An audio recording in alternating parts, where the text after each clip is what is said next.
Muito bem-vindo à nossa escola bíblica online. Nós adotamos a revista Compromisso, da Convicção Editora. Estamos na lição de número 7 e vamos falar sobre o reino de Israel ou do norte, Samaria, de Acasias a Jeoás. Note que a gente vai trabalhar não necessariamente a revista, mas fazer vários apontamentos sobre o teor dela, de modo que eu vou disponibilizar através de um link na descrição deste vídeo, bem como no comentário, para que você possa acessar na íntegra o escaneamento deste PDF em forma que eu estou projetando em tela para que possa acompanhar. De modo que, se nós nos reportarmos à lição, não faremos a leitura dela, senão destaques. O nosso texto áureo é esse que se encontra em 2 Reis, capítulo 2, digo, capítulo 3, versículo 2, na parte A. Eu farei a leitura, porque nos diz assim a palavra de Deus. Versículo de número 2, vou ler na íntegra. Fez o que era mal perante o Senhor, porém não como seu pai, nem como sua mãe, porque tirou a coluna de Baal que seu pai fizera. A gente está se referindo a um dos reis de Israel, no caso aqui, Jorão, filho de Acabe. Vamos tecer alguns comentários. Primeiro, quando a gente observa o período, vamos tentar tratar da questão cronológica, do ano 850 até 798 a.C., vai envolver 5 reis deste reino, numa referência do norte, cuja capital era Samaria. Acasias, que é filho de Acabe, ele reinou de 853 a 852 a.C. Temos Jeorão, ou conforme algumas Bíblias, Jorão, de 852 a 841 a.C. Jeú, que reinou de 841 a 814 a.C. Joacás, de 814 a.C. até 798 a.C. E, por fim, Jeoás, que em algumas versões tem como nome Joás, que reinou de 798 a 782 a.C.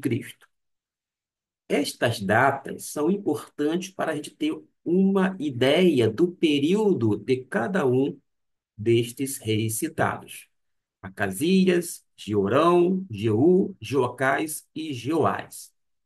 Cada um desses reis teve um impacto, digamos, bastante significativo sobre Israel, numa referência ao norte, ou esse reino, e vamos tirar agora algumas lições aprendidas a partir dos textos bíblicos que se encontram em 1 Reis, capítulo 22, todo ele, bem como 2 Reis, do capítulo 1 até o capítulo de número 13.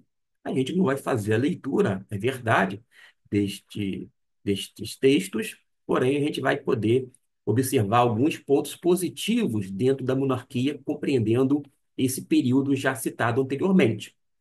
Qual é o ponto positivo?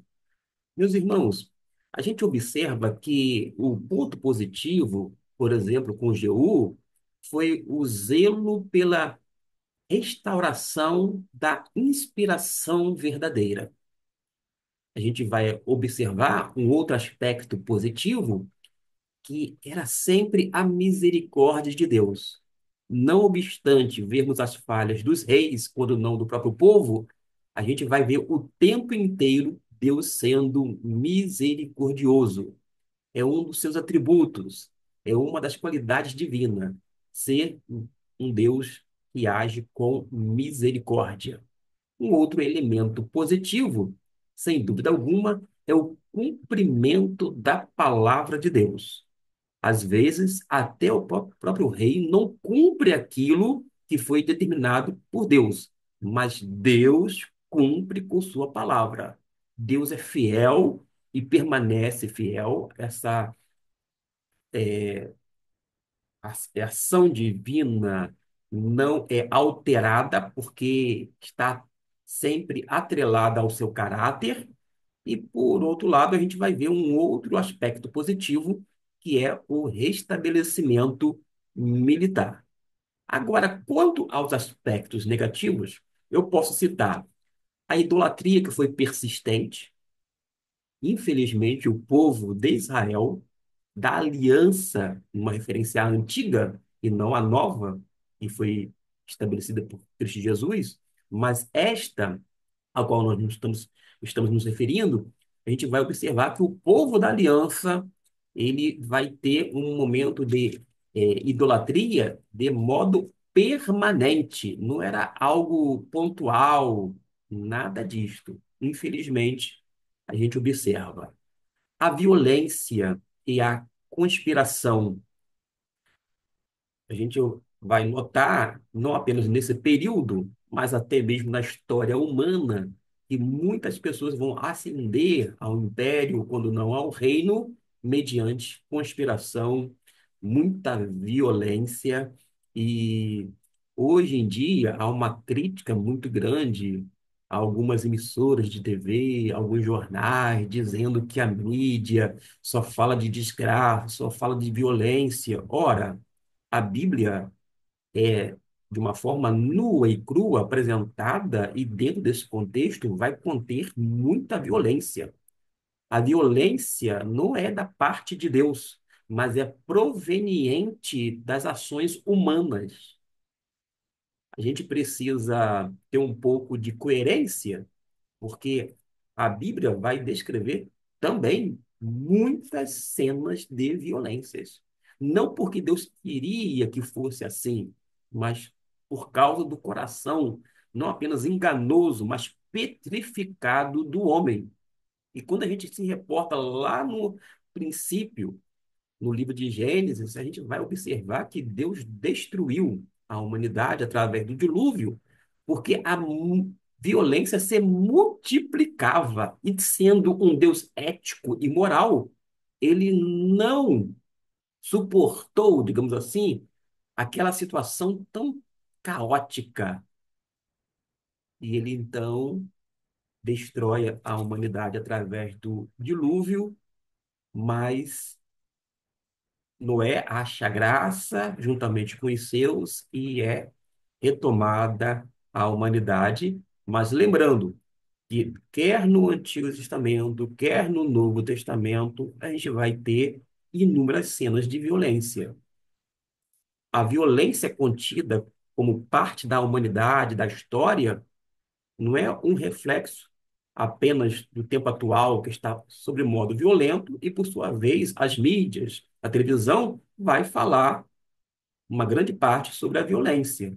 A culpa necessariamente não é da emissora que está reportando tais fatos, mas sim dos seres humanos que agem não em conformidade com Deus, com os princípios bíblicos e, por sua vez, se tornam responsáveis pelos seus atos, que vão ser passíveis de uma punição, no caso terrena, mas que não escapará da justiça divina. Feito esta observação, um outro ponto negativo que a gente pode destacar é a fraqueza política e militar. Eu disse que, no ponto positivo, houve um restabelecimento militar. Porém, há uma fraqueza política e militar que vai ser mencionada, indicada nos textos bíblicos.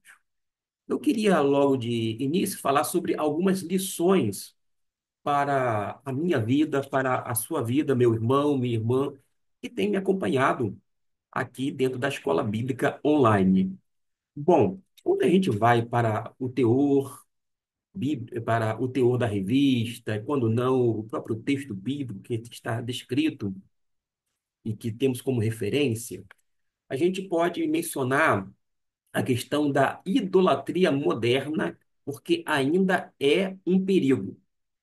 Não adianta dizer que o povo de Israel, lá do Antigo Testamento, ela era idólatra, que a gente tem visto uma idolatria que tem adentrado o arraial evangélico brasileiro e até mesmo de uma forma bem específica o meio batista, quando líderes e, por sua vez, liderados têm tido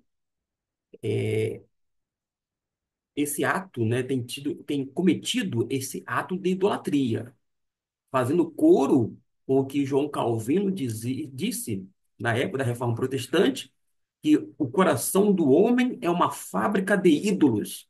E nós criamos, idealizamos ídolos. E a gente daqui a pouco vai tratar disto. A gente não precisa, meus irmãos, endeusar nenhum tipo de ministério, de uma personalidade tida como renomada em nossa denominação. A gente não precisa, vou dizer assim, venerar certas pessoas chamadas nos bastidores de medalhões da denominação, da convenção, da associação. Ora, a gente não tem medalhões. Nós temos pessoas que devem ser servos de Deus e que estejam realmente a serviço das pessoas, das igrejas, através da associação, da convenção, e não que busquem promoção pessoal, tampouco proveito por conta de um cargo ou uma função exercida no meio da convenção ou associação. Mas como lição a gente já vai aprender que Deus é misericordioso e ele espera um verdadeiro arrependimento da parte do seu povo, como fez no passado, e não é diferente nos dias atuais. O povo de Deus precisa se arrepender e retornar para a palavra de Deus, para uma vida verdadeira em Cristo Jesus, de oração, de comprometimento com a palavra, de vivência da mesma, entre outras coisas. Nós temos como lições a aprovação de que nós não podemos agradar a gregos e troianos. Como assim? Hoje há uma tentativa, um esforço hercúleo de agradar certos grupos, quando não certas faixas etárias, inclusive das nossas igrejas. Mas quando se fala em uma igreja local, a gente fala de pessoas de todas as faixas etárias. O culto, inclusive, não pode ser destinado e focado somente nos jovens, da mesma forma que aquele momento de apresentação dos visitantes não é a parte mais importante, porque a pessoa mais importante que está, não está adentrando, mas que está na igreja e é o Senhor dela, é o Cristo Jesus. Nós nos alegramos quando pessoas visitam as igrejas cristãs, mas os visitantes não são os mais importantes. A gente não precisa ter um foco, colocar um holofote nelas, por causa de quê? Porque eu já disse aqui e repito, a pessoa mais importante é Cristo Jesus, o Senhor da igreja, Senhor nosso e Deus nosso. O culto precisa ser cristocêntrico e não ser antropocêntrico, ou seja, o homem no centro do culto, nem numa parte do culto, porque o tempo inteiro Deus tem que estar como parte central do culto, porque nós louvamos, nós adoramos para a glória de Deus e não para uma exaltação pessoal e muito menos por nenhum outro motivo. Mas nós podemos falar que a gente precisa aprender que a influência espiritual de um líder é crucial. Durante um tempo, na nossa denominação, faltou alguns ícones para que as pessoas viessem se espelhar. Graças a Deus, nós temos hoje pessoas às quais nós podemos nos espelhar, mas que são não apenas influenciadores como líderes que são, mas porque são modelos bíblicos e estão de acordo com as qualificações ministeriais. A gente fez muitas concessões para líderes, alegando que os líderes são humanos, não são pessoas perfeitas. Ora, nunca nós desejamos e colocamos como uma pretensão nossa termos líderes perfeitos, porque nós, de fato, acredite em mim, falo por experiência, não somos perfeitos. Mas a igreja nunca quis a perfeição dos homens, quis sempre a coerência. Por exemplo, é necessário que o líder seja apto para a palavra de Deus. Ele tem que ser preparado, não despreparado. Ele tem que ter essa aptidão para a palavra de Deus e pregar com fidelidade, não inventar coisas. Nós não podemos legislar, criar leis e aplicar dentro das igrejas, porque o Senhor da igreja é Cristo Jesus. E nós seguimos os ensinos de Jesus. Os líderes têm que cuidar de sua vida pessoal, de sua vida familiar, para que tenha autoridade moral na igreja.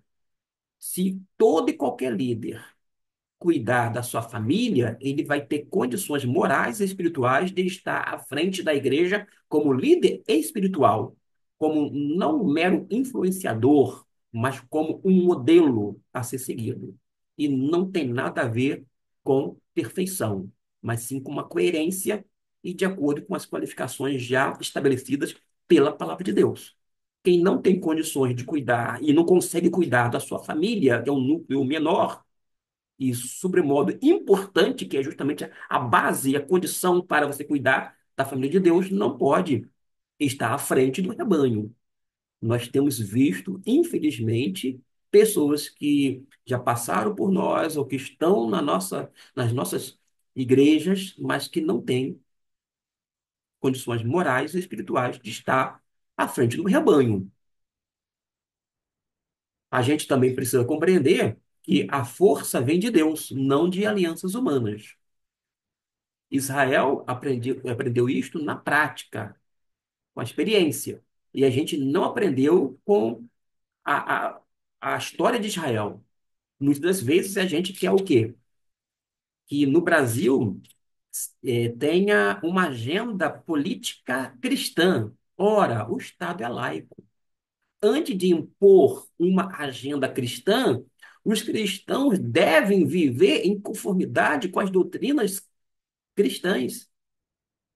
Já percebeu o quanto de incoerência há no meio evangélico e as pessoas tentam impor tais coisas as quais elas mesmas não vivenciam?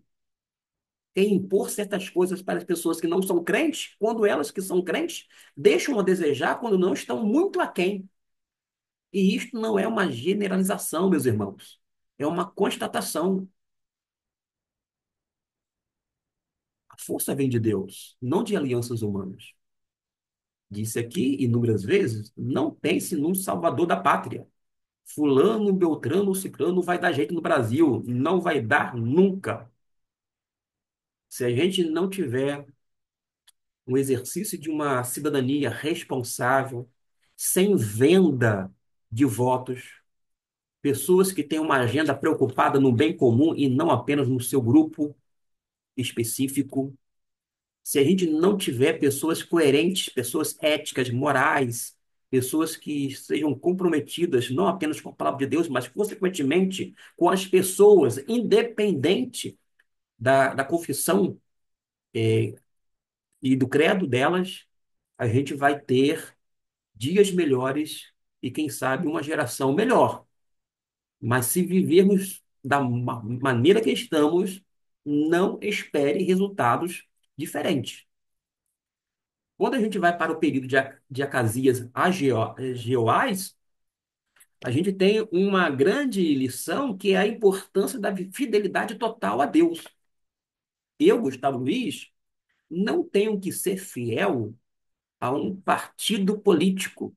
Aliás, eu não sou político partidário, sou um cidadão que exerço o meu direito, tenho meus deveres, inclusive, mas não me filio, embora todo e qualquer cidadão tenha direito sim de se filiar, tá bom? Mas eu não tenho uma fidelidade a um grupo político partidário, muito menos ideológico, quer de direita, quer de esquerda. Eu vivo nesse mundo, mas não sou deste mundo.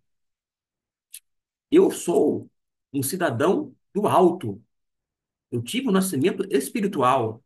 Eu vivo de uma forma consciente e de sã consciência, certo de que a minha fidelidade, primeiramente, é reportada à pessoa de Deus. E é uma fidelidade total, completa, não parcial. Existem homens que vendem as almas para o diabo. Em troca, obtêm poder, prestígio, dinheiro, riqueza, etc e tal, mas não tem nenhum relacionamento íntimo, profundo e duradouro com o Senhor. Não tem um pingo de fidelidade a Deus.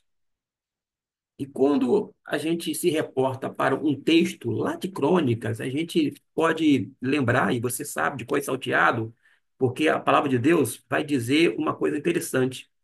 Se o meu povo, que se chama pelo meu nome, se humilhar e orar e buscar a minha face e se converter dos seus maus caminhos, então eu os ouvirei dos céus e perdoarei os seus pecados e sararei a sua terra. Segundo Crônicas, capítulo 7, a gente vai observar no versículo de número 14, vale a pena ler do capítulo 7, versículo 7 até o 14. É algo que a gente precisa aprender com a Bíblia, porque antes mesmo de dizer que o nosso Brasil é de Jesus, se não houver quebrantamento, se não houver humilhação por parte das pessoas, se não houver contrição, se não houver arrependimento, se por sua vez, como consequência desse arrependimento, não houver mudança, esse país não será de Jesus. Será de Jesus na sua fraseologia, na sua boca, mas não verdadeiramente, de fato e de direito. Quando as pessoas acataram o senhorio de Cristo Jesus e tê-lo como Senhor e Salvador de suas vidas, e sobretudo Mestre, aí sim a gente pode dizer, ó, todo o país é de Jesus. Não haverá mais violência, corrupção, não haverá falta de transparência no tocante às questões dos órgãos públicos, porque as pessoas serão cristãs verdadeiramente, elas não haverá mais divórcios, não haverá mais uma sorte de coisas. Por causa de quê? Porque houve, de fato, mudança. Quando a gente pensa, meus irmãos, na idolatria moderna, quando eu afirmei que é um perigo, porque assim como Israel, esta é a grande verdade, assim como Israel continua adorando, ou ele adorou os bezerros de ouro, muitas vezes colocamos outras coisas no lugar de Deus. Quer ver um exemplo? Hoje, a idolatria não se limita a estátuas. A gente, como evangélico, pega muito num segmento dentro do cristianismo, que é o catolicismo apostólico romano, dizendo: vocês são idólatras. Eles retrucam: não, nós veneramos as imagens. Não vamos adentrar para essa polêmica rasteira. Por causa de quê? Porque a idolatria não se resume a estátuas, a imagens, mas pode assumir a forma de dinheiro. A idolatria pode assumir na minha vida ou na sua vida na forma de status. Pode ser uma idolatria na forma de poder. Meus irmãos, pode ser na forma de tecnologia ou até mesmo pessoas. Existem, vou dizer assim, várias nuances da idolatria moderna. Quer ver um exemplo? Uma pessoa que prioriza o seu trabalho acima de tudo, sacrificando o seu tempo com Deus e com a família, pode estar transformando o trabalho em um ídolo. Quem está preocupado com a aparência e a opinião dos outros pode estar fazendo da aprovação social um Deus.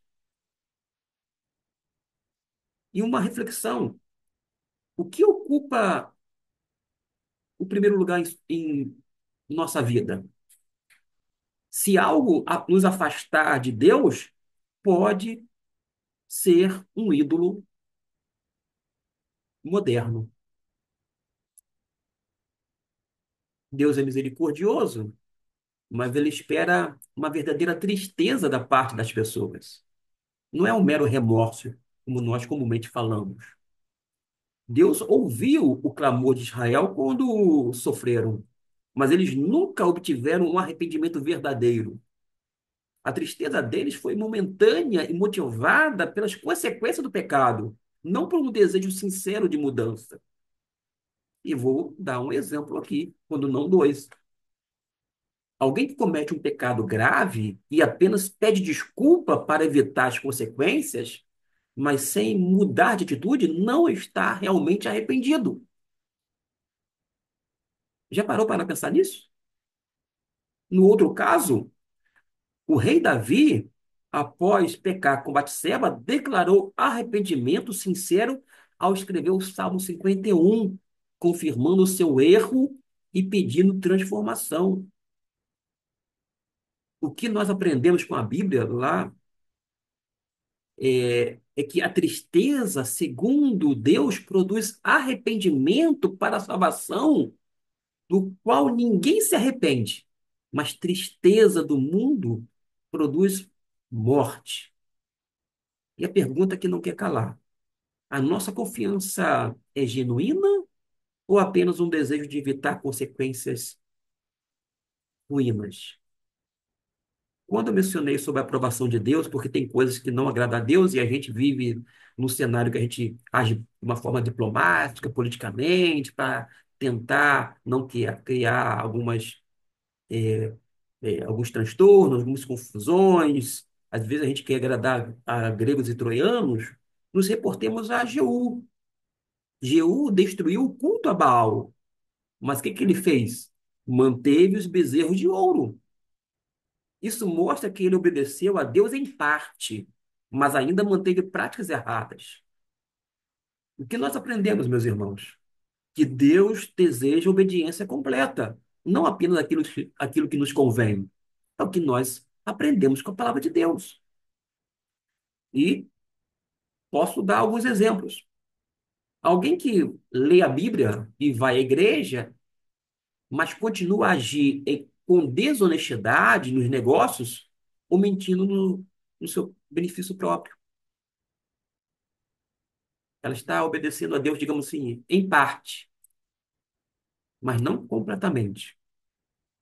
Ela vai na igreja, ela lê a Bíblia, mas só nega impostos. Ela lê a Bíblia, vai à igreja, mas ela não assina a carteira dos seus empregados.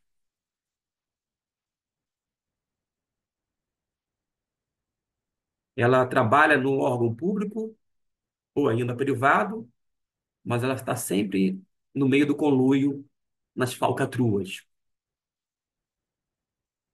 Ela lê e vai à igreja, mas ela é funcionária fantasma na prefeitura ou em um outro cargo em nível estadual ou federal, cargo de indicação, por exemplo.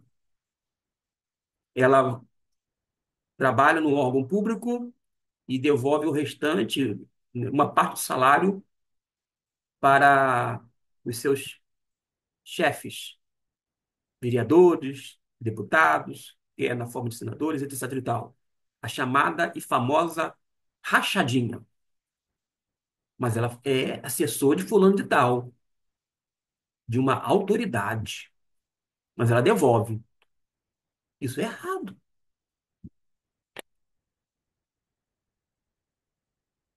A Bíblia diz em Tiago, capítulo 1, versículo 22: sede cumpridores da palavra e não somente ouvintes, enganando a si mesmo. A gente vai se enganar até quando? Por isso que eu chamo aqui a uma reflexão. Estamos obedecendo a Deus por completo ou apenas quando nos convém? Existem coisas que a gente faz de acordo com a nossa conveniência. Quando eu mencionei que a influência espiritual de um líder é crucial, meus irmãos, eu estou me reportando e me atendo aos reis. Os reis de Israel levaram o povo para longe de Deus, ou em alguns momentos tentaram restaurar o desejo verdadeiro.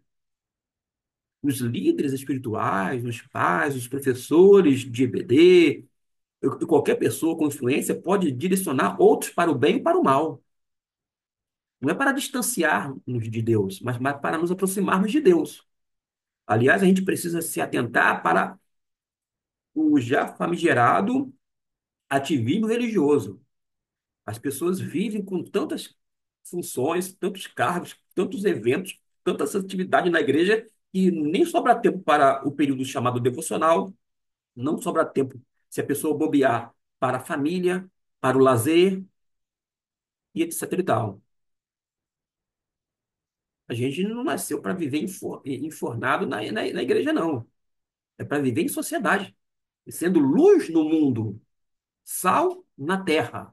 Não é sal na igreja. Nós somos servos e adoradores de Deus, sim, na igreja e fora dela. Mas é ser luz no mundo e sal na terra, não é sal dentro do saleiro. Tem pessoas, pasme, que não têm relacionamento fora da igreja. Não tem relacionamento com os seus familiares, quando não com a sua própria família, é um relacionamento desgastado, a família se encontra desestruturada e não tem relacionamento social no trabalho, na universidade, na faculdade, na escola, seja onde quer que seja, não tem. A gente tem que pensar nisto. Por quê?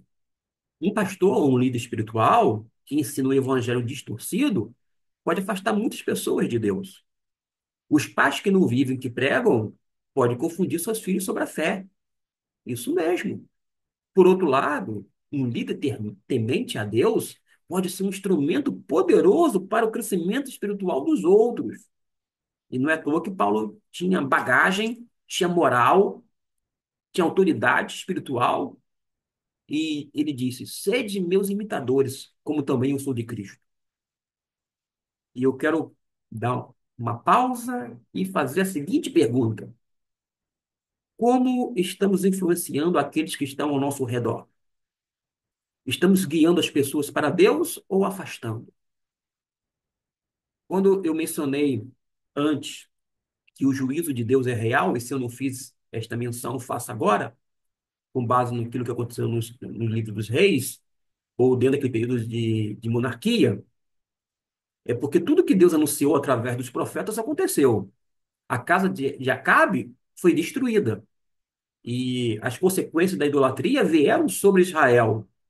Isto mostra que Deus cumpre a sua palavra e, sobretudo, é justo. Deus é justo.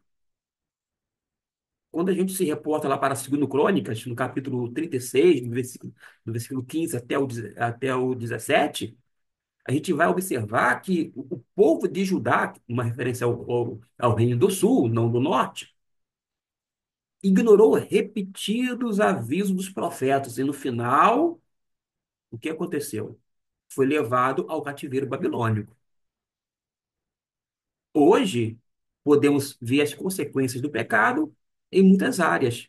Corrupção, que é uma desgraça para todo o país, a destruição familiar,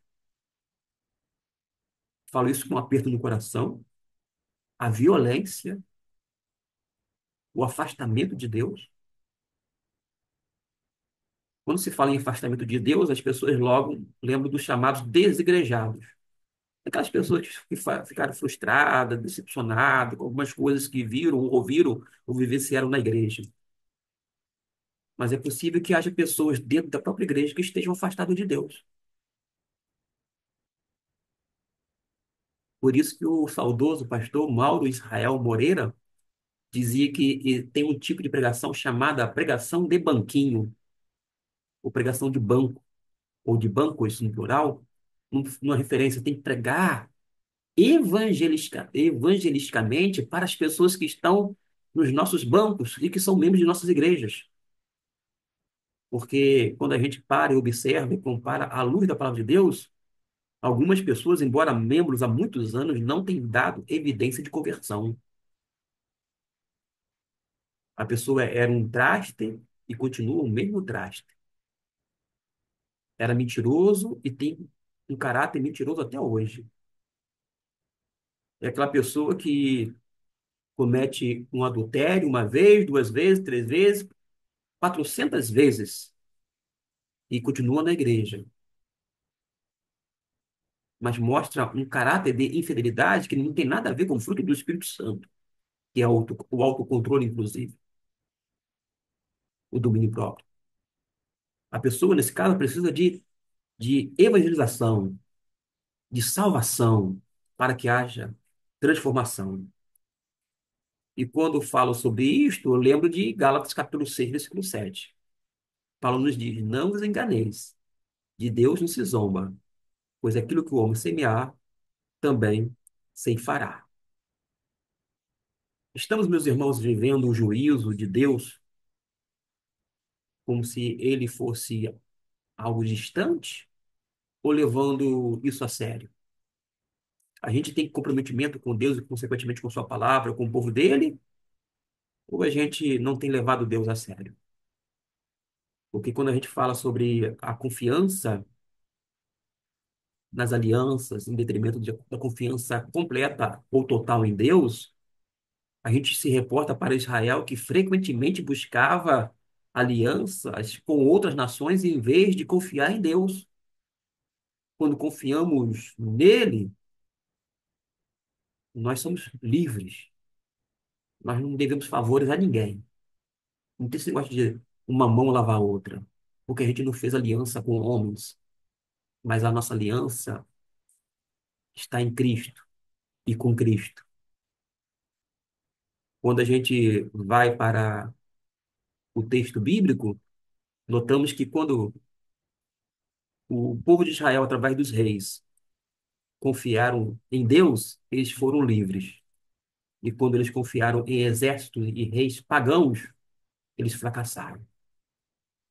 E muitas vezes buscamos segurança em dinheiro, segurança na política, na influências ou habilidades próprias, mas esquecemos que a nossa força vem de Deus. Vou dar um exemplo aqui. O rei Ezequias, ele confiou no Senhor quando foi ameaçado pela Síria. E Deus o livrou sem que ele precisasse lutar. Lembra disto? Esse assunto está lá em 2 Reis, no capítulo 19, do versículo 35 até o 36. Que coisa maravilhosa é aprender com a palavra de Deus. Há um salmo de número 20, versículo 7, que diz: uns confiam em carros, outros em cavalos, mas nós faremos menção do nome do Senhor nosso Deus. Mais uma, não uma provocação, mas vou bater nessa tecla.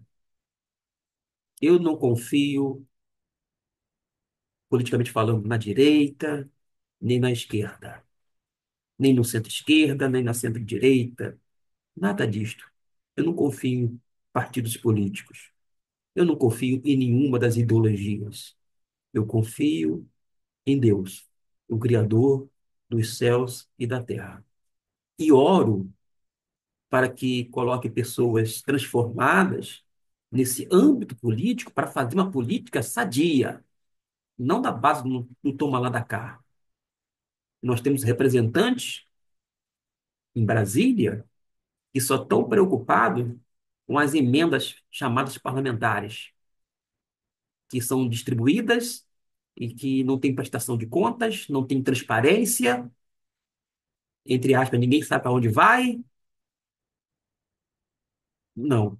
Eu oro para que tenha pessoas cristãs comprometidas com Deus e que não se dobrem diante de ídolos criados pelos homens e que nem têm ídolos dentro dos seus corações.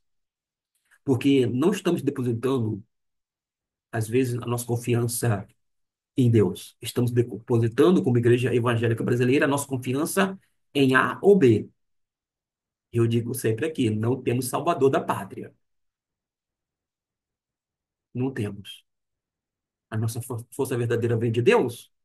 Se vem de Deus, você não precisa ficar o tempo inteiro falando de A ou B, como se fulano de tal, estando aqui, a coisa vai ser diferente. Vai ser diferente, vírgula. Enquanto os nossos governantes não se converteram, não se converterem verdadeiramente, não serem transformados pelo poder de Deus, não vai haver mudança. Porque o evangelho é poder de Deus. Alguém pode me achar uma pessoa quadrada, com um pensamento limitado, mas eu acredito no evangelho transformador. E as pessoas que se dizem evangélicas, que estão lá na chamada bancada evangélica, mas que não têm tido um comportamento compatível com a ética, com a moral, com a conduta cristã, entre outras coisas como valores, deveriam nascer de novo. Assim como Nicodemos, a palavra de Jesus era: necessário vos é nascer de novo. O mestre da lei, chamado Nicodemos, precisava de uma conversão. E muitos dos evangélicos precisam também nascer de novo. Uma questão de não de tempo apenas, mas porque a bateria já está no notebook nas últimas, já até abaixou aqui a luminosidade, já tem uma indicação de que está acabando, eu quero concluir, porque a lição, a partir dos textos bíblicos indicados aqui, ciente de que eu não fiz a leitura da revista, mas você vai ter acesso no link da descrição que eu vou deixar deste vídeo aqui. Você vai ver todo o teor da revista. Ela vai mostrar que Deus é misericordioso, mas espera de nós um compromisso real e completo. E Deus não aceita algo parcial e nos alerta sobre as consequências do pecado. E eu quero deixar algumas perguntas. O que tem sido um ídolo em minha vida? O que tem sido um ídolo na sua vida? A minha sinceridade é sincera ou apenas por medo de consequências? Estou obedecendo completamente a Deus? Como estou influenciando espiritualmente outras pessoas?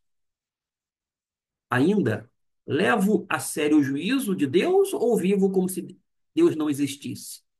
E por fim, minha confiança está em Deus ou em coisas passageiras? E podemos aprender com a história de Israel, naquele período da monarquia, e viver uma vida completa e verdadeiramente comprometida com Deus. No link da descrição abaixo, você vai ler e acesso a esse conteúdo da revista. Eu estou agora projetando de uma forma rápida, mas que você vai ter todo ele. Você vai clicar no link, não tem vírus, não tem nada, e vai para o Google Drive e vai ter acesso a estas 4 páginas que foram escaneadas da nossa revista de número 7, tá bom? Todo esse material você terá justamente ao clicar este link. Ciente de que eu não li a leitura e não dou tempo para comentar ou fazer alguns destaques. Mas se nesse tempo você quiser fazer alguma pergunta, é só deixar aqui no comentário que em tempo hábil eu respondo. Deus abençoe grandemente a sua vida e que você possa continuar conosco sempre aqui nesse espaço de escola bíblica online, uma vez que a gente deseja cada vez mais e mais propagar a palavra de Deus.